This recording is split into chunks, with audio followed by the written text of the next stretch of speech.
रोसे यस technician साथी ready हुनुहुन्छ okay okay 3 2 1 sound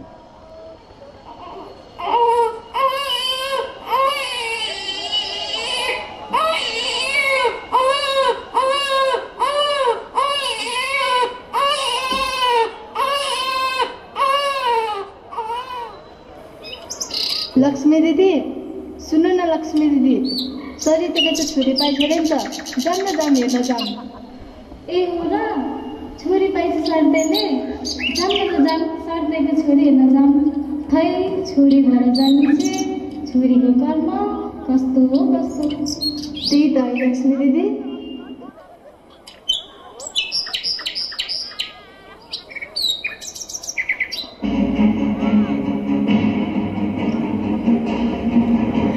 यो पापी अनि स्वार्थी संसारमा जन्मेकी छोरी हुँ म छोरालाई काखा छोरीलाई पाखा यो भेदभावमा तिर्सिएर बसिरहेकी छु म मलाई पनि चरी जस्तै उडेर आकाश छुन मन लाग्छ सारा संसार भुलेर साथीहरूसँग रमाउन मन लाग्छ जन्मेर कसैको काखमा कर्मभूमि भने अरूको साथमा उमेर पुगेपछि बाबु आमा छोडी बिहे गरी पराई घर जानुपर्ने यो कस्तो कर्म बिहे भएको सालको यो पहिलो तीज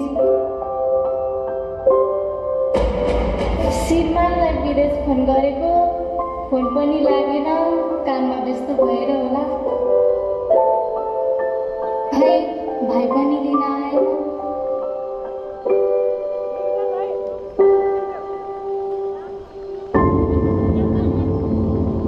ओए सीते तिमी पनि माइत गएनौ हेर न हामी पनि माइत जान पाइएन माइत जान नपाएर के हो त हामी यही घरमै छमछम्ती नाचेर तीज मनाऊँ न त ल ल हुन्छ नि त तिमीहरू एकछिन बस्दै गर म सजिएर आउँछु है यो सिद्धि तयार भइन्जेलसम्म हामी एक दुईवटा सेल्फी खिचौँ न ल ल हुन्छ नि त खिचौँ अलि राम्रो खिचै मोरी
दाइलाई लिएर आउँदैछन् हेर्नु न के भयो हाम्रो दाइले हेर्नु न भाउजू भाउजू हेर्नु न के भयो हाम्रो दाइलाई हेर्नु न भाउजू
नमस्ते।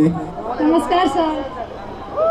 सम्पूर्णलाई भावुक बनाउनु भयो, भाव विभोर बनाउनु भयो। हामी निर्णायकलाई पनि अलिकति अप्ठ्यारो पर्यो। यो नृत्यसँग जोडेर हेरौँ या गीती नाटकसँग जोडेर हेरौँ भन्नुभयो कि यहाँको प्रस्तुति जति मेहनत गरेर गर्नुभयो नि, यो आर्टिस्टिक कलाकारिता भन्दा पनि प्रपर्टीहरू धेरै देखियो, कथामा बढी डुब्यौँ। त्यसले चाहिँ एउटा गीती नाटक जस्तो बनाउँछ क्या। बरु आयोजकहरूसँग यहाँहरूले एउटा स्पेसियल पर्फर्मै गरेको भयो त्यो प्रतियोगितामा आउनुभन्दा पनि। त्यसले गर्दाखेरि नृत्य प्रतियोगिता भनिसकेपछि मात्र नृत्यसँग सम्बन्धित थोरै प्रपर्टीहरू मात्र प्ले गरेको भए राम्रो हुन्थ्यो। यो नराम्रो होइन, सम्मानजनक छ यहाँको प्रस्तुति, तर नृत्य नै भनेर देखिएन कि यसमा। त्यसले गर्दाखेरि अलिकति अप्ठ्यारो चाहिँ छ। हेरौँ रिजल्ट के आउँछ, प्रतीक्षा गर्नु होला। धन्यवाद। हेलो सुचि, नमस्ते। नमस्कार sir. Welcome in grand finale. Thank you so much sir. तपाईँ वाइल्डबाट प्रवेश हुनुभएको हो। जुन तपाईँको कन्सेप्ट थियो एक कमान किसिमको छ। जो एउटा चाहिँ तपाईँले कन्सेप्ट लिएर आउनुभयो, श्रीमान विदेश भएको, तपाईँ घरमा एउटा सुत्केरी भएर आयो, तपाईँ एउटा बच्चा पाउनु भयो होइन।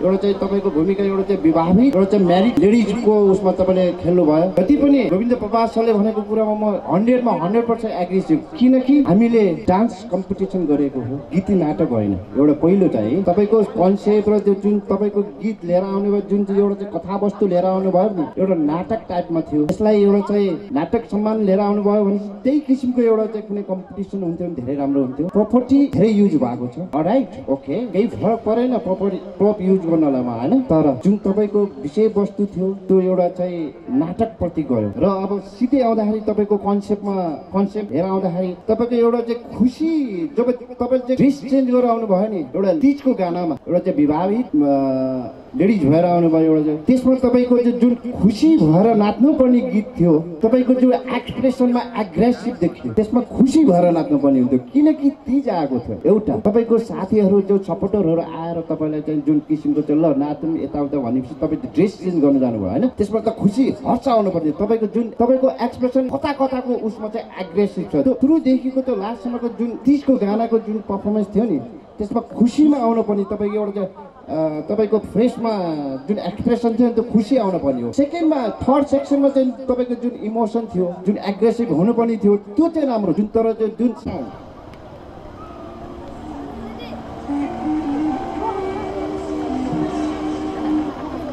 उहाँ को हो?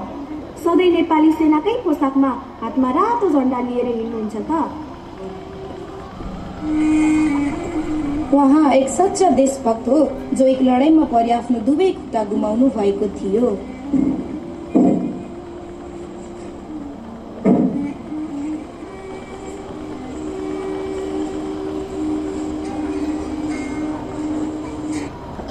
केही वर्ष अगाडि चन्द्र र सूर्य रहेसम्म मेरो देश रहनेछ र म रहेसम्म देशको लागि लडिरहनेछु। मेरो आमाको छाती गर्वले फुट्ने काम गर्नेछु र मेरो मातृभूमिका लागि प्राण त्याग्नु परे पनि कहिले पछि हट्ने छुइन। मनमा फुलेका रहरलाई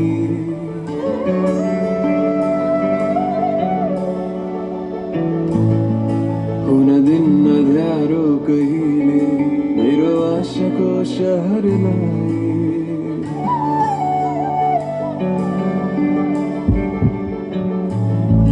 उहिलेर झर्न दिन्न मनमा फुलेका रहरलाई हुन दिन्न ध्यारो कहिले मेरो आशाको शहरलाई। जबसम्म चल्छ जीवन यात्रा अघि बढाइरहन्छु। एउटा सपना टुक्रियो त के भो र नयाँ सपना सजाइरहन्छु। नयाँ सपना सजाइरहन्छु। आमा, म मेरो देशलाई रक्षा गर्न र मेरो जीवनको लक्ष्य नेपाल सैनिकमा भर्ती भएको छु। मेरो चिन्ता नगर है, म तिमीलाई भेट्न चाँडै घर आउनेछु।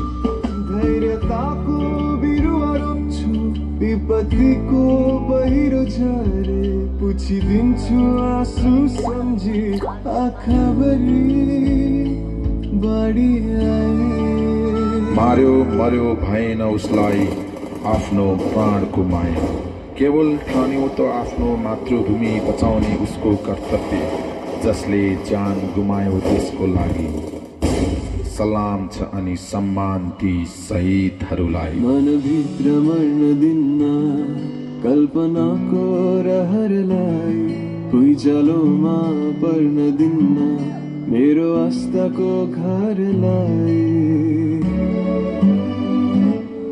जबसम्म हुन्छ सास जिन्दगीलाई चलाइरहन्छु एउटा सपना टुक्रियो त के भो र नयाँ सपना सजाइरहन्छु नयाँ सपना सजाइरहन्छु मेरो यी दुई खुट्टा गुमेको हो र मन त गुमेको छैन म मेरो देशको लागि सधैँ सेवा गरिरहनेछु सधैँ सधैँ अनि सधैँ लाई सञ्चालन गर्यौं। अब हामी आज यो प्रथम नवलपुर खाना पर्यटन सांस्कृतिक तथा व्यापारिक महोत्सव 2078 को सांगीतिक कार्यक्रमलाई अगाडि बढाउने छौं। अबको केही समयमा हामी केही समय हाम्रा स्थानीय प्रतिभाहरूलाई यो स्टेज प्रदान गर्न आजको अतिथि कलाकारहरूलाई यो स्टेज प्रदान गर्दै जाने छौं। म वाद्यवादक साथीहरूलाई स्टेज तर्फ आमन्त्रण गर्न चाहन्छु, सन्तोष गुरुङ लगायतको टिमलाई र हामीसँग केही स्थानीय प्रतिभाहरूले यहाँ नाम टिपाउनु भएको छ, उहाँहरूको उपस्थिति हामी केही समय राख्ने छौं। त्यस पश्चात हामी आजको अतिथि कलाकारहरूलाई यो स्टेजमा आमन्त्रण गर्ने म जानकारी गराउन चाहन्छु। यति बेला पनि एउटा गीतको लागि स्थानीय कलाकार शोभा रेग्मीलाई म स्टेजमा आमन्त्रण गर्न चाहन्छु। शोभा रेग्मी गीत गाउन चाहनुहुन्छ, होम भाइलाई म बाजाको तारतम्यको लागि स्टेजमा आमन्त्रण गर्न चाहन्छु। अबको केही समयमा हामी औपचारिक रूपमा दोस्रो चरणको कार्यक्रमलाई अगाडि बढाउने छौं। भूमि सरा पराजुली पौडेलज्यूलाई हामीले सम्मान गर्दैछौं। म आयोजकज्यूहरूलाई भूमि सरा पराजुली पौडेल आमालाई स्टेजसम्म आउने वातावरण मिलाइदिनको लागि म आग्रह गर्न चाहन्छु। केशवजी हाम्रो कार्य समितिको सदस्य केशव सरले ल्याउँदै हुनुहुन्छ। भूमि सरा पराजुली पौडेलज्यूलाई हामी यो कार्यक्रमको सम्मान गर्दैछौं। हामी आज यो 11औं दिनको सांगीतिक कार्यक्रममा छौं। 11औं दिनको सांगीतिक कार्यक्रमको अध्यक्षता गरिदिनको लागि नवलपुर होटल व्यवसायी संघका अध्यक्ष, यस कार्यक्रमका मूल संयोजक आदरणीय सन्तोष राणा मगरज्यूलाई म आग्रह गर्न चाहन्छु। सन्तोष राणा मगरज्यू यसै गरेर परिचयात्मक आसनगढको लागि कार्य समितिकी उपाध्यक्ष तुलसी गेवालीज्यूलाई म आग्रह गर्न चाहन्छु। यसै गरेर अर्का उपाध्यक्ष प्रकाश कुँवरज्यूलाई पनि म परिचयात्मक आसनगढको लागि आग्रह गर्न चाहन्छु। यसै गरेर उपाध्यक्ष एम प्रसाद नेउपानेज्यूलाई पनि म परिचयात्मक आसनगढको लागि आग्रह गर्न चाहन्छु। अर्का उपाध्यक्ष बुद्ध गुरुङज्यूलाई पनि म परिचयात्मक आसनगढको लागि स्टेजतर्फ ध्यान आकर्षण गराउन चाहन्छु। अर्का उपाध्यक्ष शोकनारायण काफ्लेज्यूलाई पनि म परिचयात्मक आसनगढको लागि स्टेजमा आमन्त्रण गर्न चाहन्छु। संस्थाका महासचिव रामचन्द्र थापा विशालज्यूलाई पनि म स्टेजतर्फ आमन्त्रण गर्न चाहन्छु। यसै गरेर सचिव ऋषि गिरिज्यूलाई पनि म परिचित भइदिनको लागि आग्रह गर्न चाहन्छु। सहसचिव कृष्ण प्रसाद सुवेदीलाई पनि म परिचित भइदिन आग्रह गर्न चाहन्छु। अर्का सहसचिव लीलाबहादुर सुमई मगरज्यूलाई पनि म परिचित भइदिन आग्रह गर्न चाहन्छु। कोषाध्यक्ष जीवलाल पाण्डेज्यूलाई पनि म परिचयात्मक आसनगढको लागि आग्रह गर्न चाहन्छु। यसै गरेर सह कोषाध्यक्ष नेत्र नारायण महतोज्यूलाई पनि म परिचयात्मक आसनगढको लागि स्टेजतर्फ आमन्त्रण गर्न चाहन्छु। यसै गरेर सदस्य राजकुमार श्रेष्ठज्यूलाई म परिचयात्मक आसनगढको लागि स्टेजतर्फ आमन्त्रण गर्न चाहन्छु। यसै गरेर अर्का सदस्य धनबहादुर गुरुङजी हुनुहुन्छ, उहाँलाई पनि म परिचयात्मक आसनगढको लागि स्टेजतर्फ आमन्त्रण गर्न चाहन्छु। यसै गरेर अर्का सदस्य हुनुहुन्छ प्रमोद ढुङ्गाना, उहाँलाई पनि म परिचयात्मक आसनगढको लागि स्टेजतर्फ आमन्त्रण गर्न चाहन्छु। यसै गरेर अर्का सदस्य हुनुहुन्छ फुल नारायण ठनेर, उहाँलाई पनि म परिचयात्मक आसनगढको लागि स्टेजतर्फ आमन्त्रण गर्न चाहन्छु। यसै गरेर अर्का सदस्य हुनुहुन्छ सन्तोष सापकोटा, उहाँलाई पनि म परिचयात्मक आसनगढको लागि स्टेजतर्फ आमन्त्रण गर्न चाहन्छु। यसै गरी अर्का सदस्य हुनुहुन्छ आसमा आले मगर, उहाँलाई पनि म परिचयात्मक आसन गर्नको लागि आग्रह गर्न चाहन्छु। अर्का सदस्य विष्णु राणा मगर हुनुहुन्छ, उहाँलाई पनि म परिचित भइदिनको लागि आग्रह गर्न चाहन्छु। यसै गरेर अर्का सदस्य हुनुहुन्छ टेक बहादुर बयम्बु मगर, उहाँलाई पनि म परिचित भइदिन आग्रह गर्न चाहन्छु। अर्का सदस्य हुनुहुन्छ विमला छेत्री, उहाँलाई पनि म परिचयात्मक आसन गर्नको लागि आमन्त्रण गर्न चाहन्छु। अर्का सदस्य गोकुल पौडेल हुनुहुन्छ, उहाँलाई पनि म परिचयात्मक आसन गर्नको लागि आग्रह गर्न चाहन्छु। यसै गरी अर्का सदस्य हुनुहुन्छ सुशील पंगेनी, उहाँलाई पनि म परिचयात्मक आसन गर्नको लागि आग्रह गर्न चाहन्छु। यसै गरी अर्का सदस्य हुनुहुन्छ फम्सराम महतो, उहाँलाई पनि म परिचयात्मक आसन गर्नको लागि आग्रह गर्न चाहन्छु। अर्का सदस्य हुनुहुन्छ केशव श्रेष्ठ, उहाँलाई पनि म परिचयात्मक आसन गर्नको लागि आग्रह गर्न चाहन्छु। यसै गरी अर्कै सदस्य हुनुहुन्छ सरस्वती दाहाल, उहाँलाई पनि म परिचयात्मक आसन गर्नको लागि आग्रह गर्न चाहन्छु। यसै गरी अर्का सदस्य हुनुहुन्छ दीपक थापा, उहाँलाई पनि म परिचयात्मक आसन गर्नको लागि आग्रह गर्न चाहन्छु। यसै गरी अर्का सदस्य हुनुहुन्छ भगवती पाण्डे, उहाँलाई पनि म परिचित भइदिन आग्रह गर्दै लेखा समिति संयोजक हुनुहुन्छ मणिलाल कण्डेल, बिन्दु भट्टराई, दिनेश खनाल। यसै गरी सल्लाहकार समिति संयोजक बालकृष्ण पौडेल, राजु केसी, अर्चना चापागाई, मानबहादुर महतोको टिमलाई पनि म परिचित भइदिनको लागि आग्रह गर्दै यति बेला पनि हामी एकैछिन बाजा गाजाको तयारी, बाजाको सुरताल हेर्दैछौँ। वाद्यवादक साथीहरूलाई बाजा गाजा सेट गरिदिनको लागि आग्रह गर्न चाहन्छु।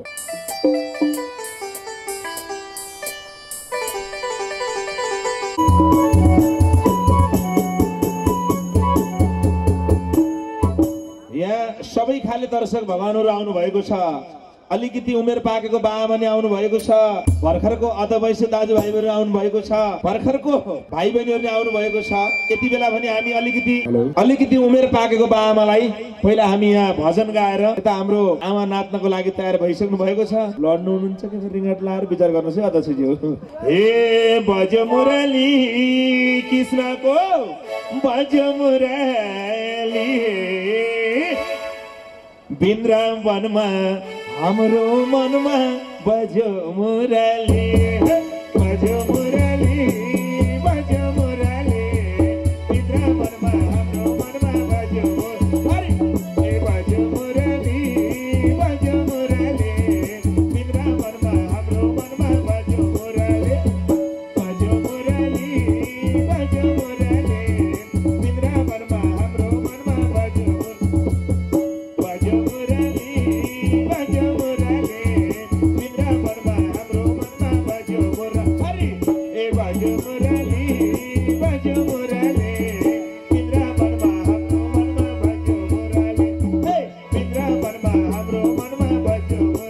बजो आमा हजुरआमा नाच्दा त अलिअलि ताली बजाए के जान्छ र गाँठे घचक्क सम्धिको घर आज जस्तो बस्नु भयो है। अलिअलि ताली बजाउँदा केही जाँदैन। हेर्नुहोस्, मैले फेरि जहिले पनि भन्ने गरेको छु, ताली बजाउँदा आफैलाई फाइदा छ। अस्ति पानी परेर यो माटो यति चिसो भएको छ नि, यो चौरमा बस्नु भएको छ नि, बेलुका 12 बजे पछाडि छिमेकीले सराप्छन्। हेर्नुहोस् किन सराप्छन् भने यो चिसा दिनभरि बसेपछि बेलुका घर गएर सुतेपछि 12 बजे पछाडि पेट यसरी कराउँछ। त्यो 2072 सालमा भुइँचालो जाँदा यो पृथ्वी के कराएको थियो, त्योभन्दा बढी पेट कराउँछ। हेर्नुहोस्, अनि छिमेकी सुत्न पाउन्न, दिनभरि मौसममा गइथी के खाएर आई होइन, सुत्न दिन भन्न सराप्छन्। त्यसैले त्यो चिसो फाल्नको लागि पनि तपाईँहरू नाच्न पर्छ, ताली बजाउनु पर्छ।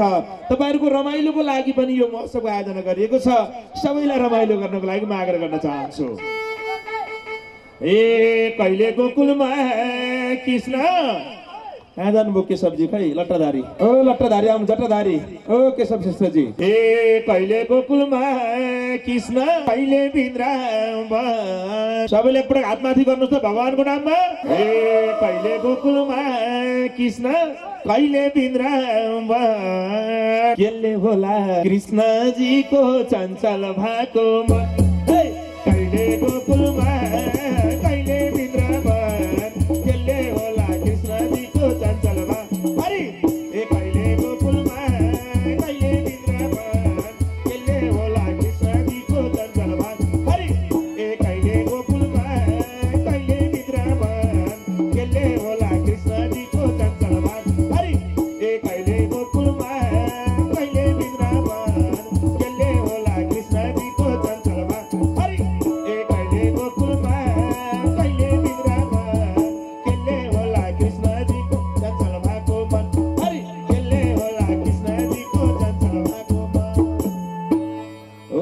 त्यता 3 जना, यता 1 जना, यता 2 जना नाचे पो बल्ल गीत गाउन मन लाउँछ हेर्नु है। यतातिर गीत गाउँदाखेरि तपाईहरु त्यता नाच दिनु भयो भने, ताली बजाइदिनु भयो भने, रमाइदिनु भयो भने यता गीत गाम जस्तो हुन्छ हेर्नुस् है। यतातिर गीत गाउने, त्यतातिर न ताली बजाउने, न नाच्ने, त्यतिकै हेरेर बस्ने हुन्छ, यता गाम जस्तो हुन्न, उता सालको पात टिप्न जाम जस्तो हुन्छ। त्यसैले पनि म तपाईहरुलाई रमाइलो गर्नको लागि आग्रह गर्न चाहन्छु। तपाईले जिन्दगीमा कमाउने भनेको रमाउने हो हेर्नु। तपाईले जति श्री सम्पत्ति, सन्तान, समाज जे कमाए पनि सबैलाई यही धरतीमा छोडेर जाने होइन आमा है। त्यसैले चाहिँ तपाईले कमाउने भनेको जिन्दगीमा रमाउने हो। तपाईको श्रीमान श्रीमतीले तपाईलाई साथ दिने भनेको तपाईको घरसम्म मात्रै हो। तपाईले इष्ट मित्र समाज जतिसुकै कमाए पनि तिनले साथ दिने भनेको शमशान घाट तक मात्रै हो कि हैन। तपाईको छोरा छोरीले तपाईलाई साथ दिने भनेको अग्निदान तक मात्रै हो हेर्नुस्। तपाईले यो धरतीमा बसुन्जेल गरेको रमाइलो राम्रो काम चाहिँ सिधै भगवान तक हेर्नु। अब रमाइलो नगरेर भो गर्न परेन, अगाडि नाच्न पाइन्छ, कसले दिनु नाच्न।